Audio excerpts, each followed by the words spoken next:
Hey there, I'm Pastor Clark with Coffee Creek Church, and I am so excited that you're joining us for today. I think you're really going to enjoy what I have to share with you over the course of just the next few minutes. We are in a new series, and it's called Stop the Scroll. And what I'm going to be teaching about over the next 2 weeks is a concept called Sabbath or rest. And we're going to look at this practice. This is an ancient practice of the church. And we're going to look at what does it really mean? Because I think so many times we think of Sabbath as just, taking a day off, going to church. We think of it as like something to check off on a to-do list. And really that limits the beauty of what God has in store for us in this and what Jesus teaches about it as well. And so I want to dive into just how beautiful and wonderful taking some rest, certainly rest the way that God prescribes it and describes it in the Bible, can be really helpful for you to recharge, to re-energize. But beyond all of that, like that's all pretty typical language about it. Beyond all of that, to really get a sense of what the kingdom of God is like. The Bible tells us that God rested in creation. Jesus rests now in the kingdom of God and has prepared a place for us where we ultimately go to rest. So it's very different than the life we live now. So I think of it like breathing, right? I have to breathe every day. I breathe in and breathe out. And those breaths give me energy and they oxygenate my blood. In the same way, a real Sabbath can be like a breath of fresh air for you. It can be, even though it's once a week, it can give you that kind of like if you think about a really cold morning. I like to walk in the mornings, and sometimes I go out and it's way colder than I thought, and that air almost kind of burns your lungs when it goes down. It's like really sharp feeling when you suck that first breath in. That's the kind of awareness I think that Sabbath can bring to us. This kind of, oh, I've kind of been dazed for a week here. I forgot just how beautiful God had intended. But if we rob ourselves of a Sabbath rest, then life can feel very monotonous and we don't get the reset we need. And so, unfortunately, it can lead to a lot of bad things.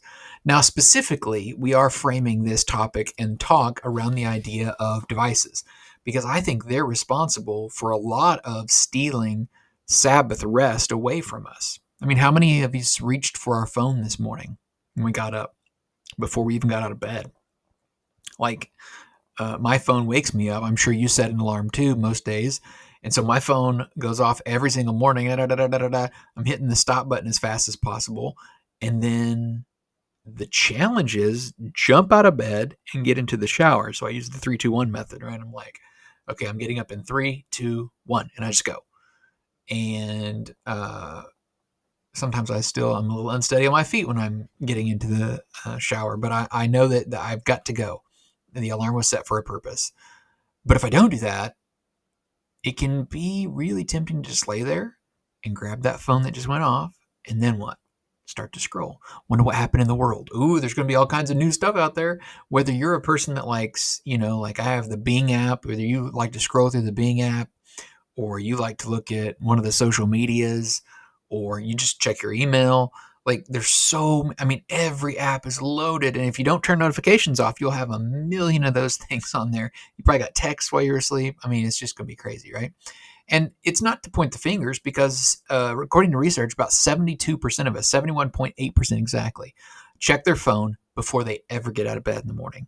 We scroll to escape. We scroll to microdose on the dopamine little hits, whether we're looking for a laugh or a shock or something that makes us angry. All of those things, it's kind of like the kid, the bully, or the kid that the class clown tries to get negative attention in school. It's like no attention, and no matter what it is bad attention. And so, whatever it is, whatever you're looking for, a laugh, you want a shock, you want something that makes you angry, it's there, it's ready for you. And the algorithm knows you and knows what you're looking for. And so instead of finding rest, we commonly find just more noise and we start our day off that way and it just spirals downhill from there. Rest is not just another box to check, though. Rest is not something to stress out over. It is messy, but it is essential for us, life-giving, in fact, and it can really make a difference in how you experience the joy and the beauty and the peace that God has in store for you. And God is for you. He's not against you. He's giving you rest not to be like, oh, you didn't do Sabbath right today. You broke the law, so now you're in trouble. No. Sabbath, let's understand this. Sabbath is a gift. Like every one of the spiritual practices we talk about, none of them are intended to hurt you. All of them are intended to help you. And this specifically is so crucial. And I mean, the fact that science lines up with this, the fact that counselors line up with this, the fact that you just at a gut level know this is true. You need rest. Now, knowing it's true is just like getting exercise or eating right. We know what's true, but doing it sometimes is the hard thing. And our culture makes it tough to rest because our culture celebrates hustle and our culture shames rest. And so this essential for your life, this life-giving, beautiful, joyful, make you feel whole again, put you back together practice often gets shoved off to the side. It's just another to-do list. I'm tired of to-do lists. I want to break from that. I just want to let social media or movies or Netflix or football or whatever it is just rush over me and or wash over me rather, and I just want to ignore everything. But rest is like, for some of us, dessert. We think, okay, I'm going to earn this. I'm going to earn Sabbath rest. After my sweat, blood, and tears, after all this effort, just huge, gargantuan effort, then I'll take rest. And I want to challenge a little bit of that today because I don't really think that's the idea that God had in store for Sabbath rest. So let's take a look. Let's go back to the very beginning. Let's look in Genesis chapter 2. And what we see here, and I'm going to read from the New Living Translation first. It says, on the seventh day, God had finished his work of creation, so he rested from all his work. And God blessed the seventh day and declared it holy, because it was the day when he rested from all his work of creation. Now, just a simple, straight read of this, and you're like, okay, God was tired.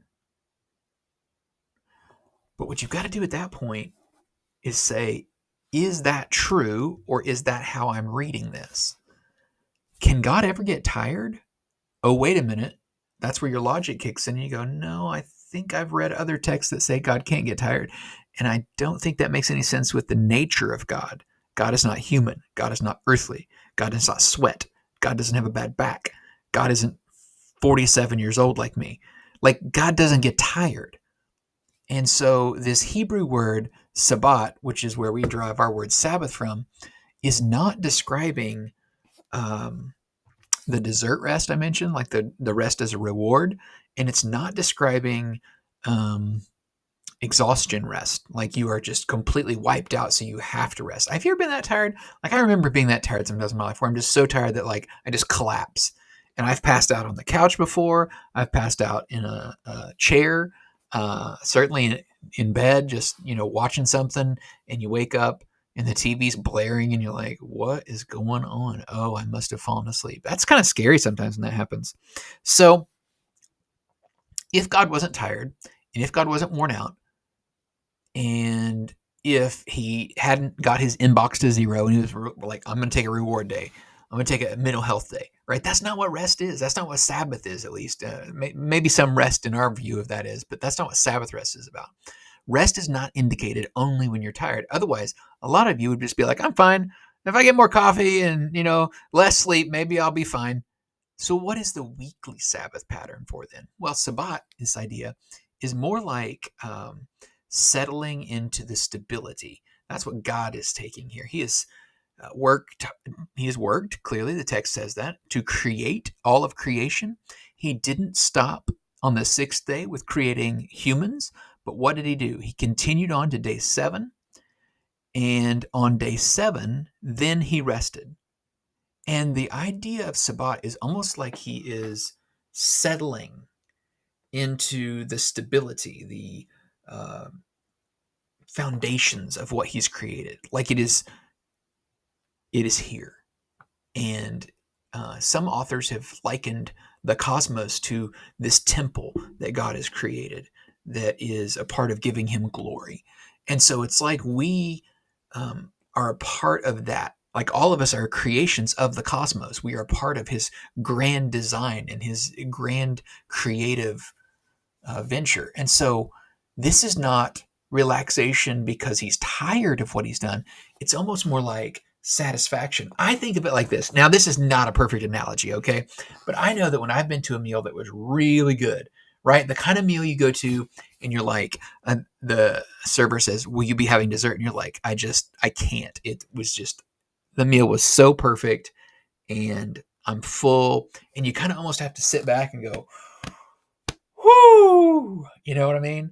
Uh, because you're almost like that was a whole experience. And, I've had times where we go to a really good restaurant or an average restaurant and the meal was just really good where I'm just like, I don't even want to go to the movies tonight. I want to go do whatever's next tonight, whatever social thing we have to do. Like this was the experience. This meal out was so intense. The flavors just popped and I'm done. I'm good. Like this was amazing. I think of God in this text as kind of doing that, like looking over all he has made and seeing that it was good and just being kind of satisfied. Rest. That's a kind of rest. And I think that's what Sabbath is indicating here more, this kind of sitting back and appreciating what has been done. In Isaiah chapter 40, verse 28, we see this idea that God is, again, not possible to be recovering from fatigue. It says, have you never heard? And it's kind of a little judgmental, I think, or at least the tone that comes across to me. I know I can't hear Isaiah saying this, but have you never heard? Have you never understood? The Lord is the everlasting God, the creator of all the earth. Once again, identifying him as the creator of everything that there is. He never grows weak or weary. You say that again. I highlighted it too. He never grows weak or weary. No one can measure the depths of his understanding. This is proof positive to me that God is not recovering from fatigue, that God is not resting because he has to, that he's tired and he's just about to pass out. He's done so much good work. To us, of course, we can't create any of the cosmos, so we're worn out just reading about the creation. But God is not. God is not like us. He stops for Sabbath when creation is completed. It is done. He is not creating more of it. It is good to go, and it is time to rest. In Hebrews, later in the New Testament, we see this. There is a full, complete rest still waiting for the people of God, us. Christ has already entered there. Christ is already in his rest. He is resting from his work, just as God did after the creation. Now, this is you'll notice I've noted here, or maybe you can see it, the Living Bible. So it's a little bit more of a paraphrase, but I thought it captured what the author was trying to say here to modern ears a little bit better. And it's this idea that we've got to understand that this idea of Sabbath that God took is the same one that Jesus is in now. Again, Jesus is not like worn out. Jesus is at work in the world, and yet somehow he's entered this rest, right? And so it's difficult for us to understand, but rest appears to be the goal of creation. Like rest is foundational to everything that comes after it. God creates it and establishes this pattern. And so God created the cosmos, all of it, every part of space and earth and life and light and darkness, all of it as a temple of resting in him, being satisfied in God, being full of the Spirit of God. And so God is resting, Jesus is resting, and one day you and I will be invited into this full, complete rest. It's still waiting for us. And so, I think to what I had a conversation this week in small group, and Ben mentioned, he said, what a good feeling it is, like when you have a holiday weekend like we just did, a 3-day weekend, where on Sunday night you're not thinking about going to work on Monday. And if you can kind of capture that feeling of what that feels like, man, I think that is Sabbath rest, where you're just like, I don't have that thing tomorrow. I don't have to get up early in the morning. I don't have to go to work. I don't have that project. I'm not going to get yelled at. Rest is God's rhythm for us of a regular reminder about the glory of the kingdom of God to come. It's not here yet for us. We don't fully realize it. The kingdom is so close to us, and yet we can miss it, especially if we miss out on this beautiful picture God's painting for us of rest in Sabbath rest. I love this concept of Sabbath as resistance. This is from Walter's book, Sabbath as Resistance, which I think is incredible, and I think you should read it. He said, Sabbath is resistance because it is a visible insistence that our lives are not defined by the production and consumption of commodity goods. What you do at your job does not define your life. What you're able to produce, what you're able to buy, stuff, that is not who you are. And that is certainly not going to translate into the kingdom of God. Production, focus is not a part of that. And I think you should check this book out, Sabbath is Resistance. I can't recommend it highly enough. I read it so quickly because I was just eating it up. It was really, really good. And there's this concept I've read further that talks about, where Jesus says, Matthew 11:28, come to me, all of you who are weary and carry heavy burdens, and I will give you rest. He goes on to talk about his yoke being light, which we don't fully appreciate, certainly not as much as the Hebrew listeners would have, because their history is one mired in slavery to Pharaoh, and they would have taught those lessons over and over again. And so rest as resistance is, what are we resisting? Well, we're resisting the empire. We're resisting culture's pull towards endless production. Pharaoh was just awful to the people and just pushed them and pushed them. And if they died, he didn't care. Like, he pushed them to do more and build more faster and faster, the slave laborers. And today, we might liken that to AI pushing us, right? Because AI is showing itself to be incredibly efficient, and it's scaring a lot of people. And just in Oklahoma, 500 people lost their jobs recently to what? AI. And so how do you respond to that? Well, there's going to be some people like, well, I got to somehow figure out a way out to beat AI. I've got to beat that. It was websites 10 years ago or 15 years ago, and now it's AI. And we're just thinking, what do we do? How do we overcome this? And Sabbath is a rejection of that. Sabbath is a way, by resting, by doing nothing, of resisting that. Showing Pharaoh he wasn't God is what Sabbath did. It declares we are not slaves. We have been set free by Jesus. He has broke the bondage. And when I plan and take a Sabbath rest, I declare to the screens in this world, and I declare to the success lovers in this world, that I am not your slave. I am not a slave to success, and I'm not a slave to any screen. Now, our Pharaoh's not forcing us to build pyramids. Our Pharaoh holds out money. Our Pharaoh holds out power. Our Pharaoh holds out celebrity, or the success of income, celebrity, the virality of being something on social media for 5 seconds, right?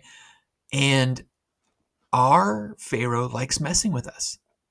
And, it's like that commercial a few years ago where the guy had the fishing rod and he had $1 on the end of it. It's like, oh, almost got it. Oh, almost got it. And she couldn't quite get it. That's what our Pharaoh does. It holds things out right in front of us and says, oh, you're almost there. Just a little bit harder work. You can make it.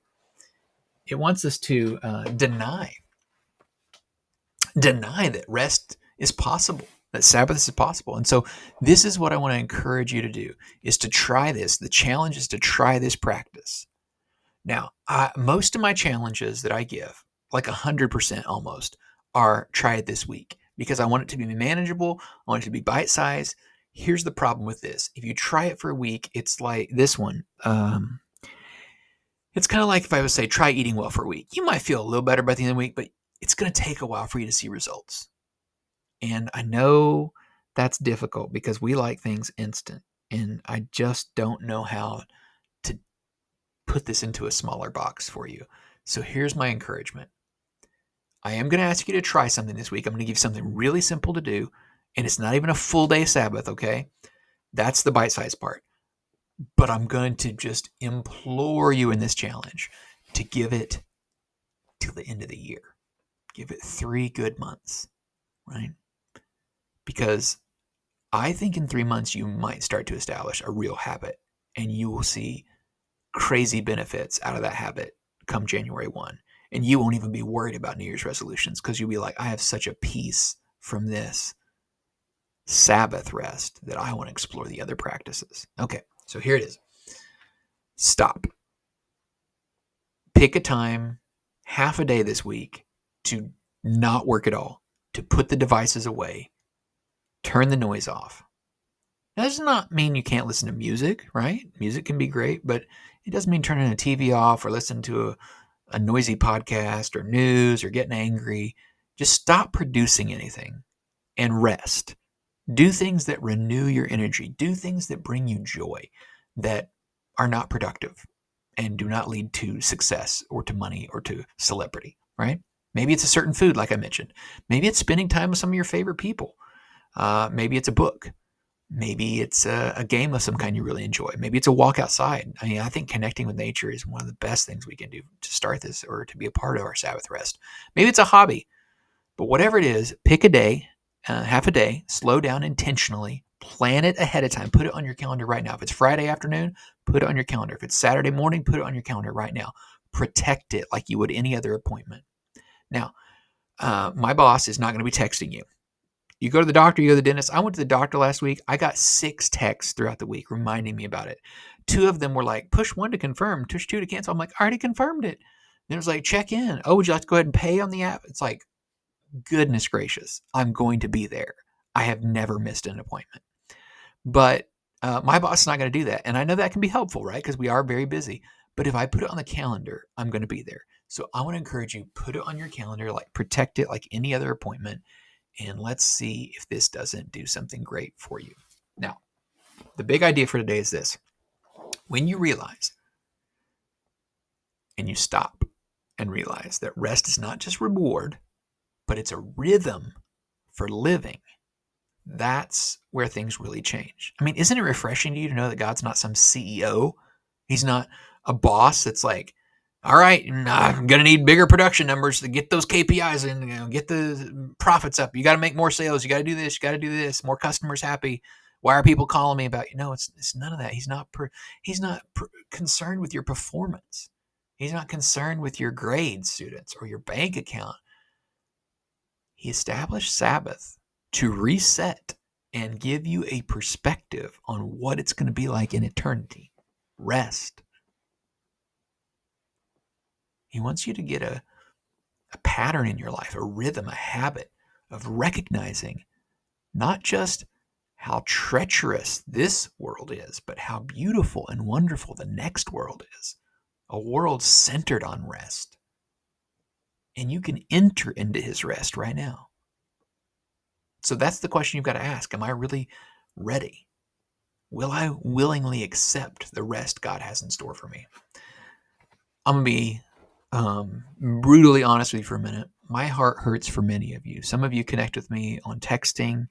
If you haven't yet and you would like to, you can always text in the word new to 405-708-7341, and that will connect you with me. And from time to time, I'll be able to connect with you, and you can always text me on that. But I'll ask for prayer requests, and some of you send me prayer requests, and a lot of you online, we've never met in person. It's only been digital. And some of you are regular attenders of our church, and you come throughout the year. Some of you come every Sunday, but when you're sick, you're out and you're watching today. But what I want to say is my heart hurts for so many of you, because so many times I'm praying for you, and I hear things that are stressing you out, things that are burdening you and making you feel like just giving up. And the reality is, I know the prescription, and God has laid it out. And it is that you're being duped. You're being tricked into thinking productivity is what God cares about, or maybe what you should value. And I see that you're enslaved to it. You're enslaved to, unfortunately, what this enemy wants for you. And that is your life to be wrecked, your joy to be gone, your vision of how beautiful God made these things for you to enjoy and to be a part of this life right now is a snapshot of what's coming. It's a thumbnail of the fullness, but you get access to that right now. And if you don't Sabbath rest, then you don't even get that. And it's hard to see outside of the day-to-day doldrums and the pain and the suffering and the trauma. Jesus does not want you enslaved. He wants you to be free, and it doesn't cost you a dime. It is cessation of work. It is Sabbath rest. Now, that's what I want to pray for you today. And so I am praying for you. I want you to pray about it and maybe just ask God right now. Just say, God, I accept your rest. We are excited because we are developing a community of people that embrace this rhythm of rest. And here's what we want. We would love to see parents less stressed out, right? Being a parent is one of the most stressful things you can do. And yet we want them to be more present and the kids to be present with the parents and that family to rejoice in that idea that they're able to rest together. We want kids to see peace modeled at home and at church, and they can bring that into the school. And we want them to understand that that means often less screen time and more people time. We want for our community to be known by our city, right? Not for hurry, not for production, not for how cool we are, but for joy. That we have a community of people that experience real joy on a regular basis. Not that we're lazy, but that we're not harried and stressed out all the time. We're not constantly gnawing on our teeth, just grinding our teeth and just upset. Next Sunday, we're going to connect the dots, and I encourage you to come back for that teaching because it's the second part of this idea of Sabbath.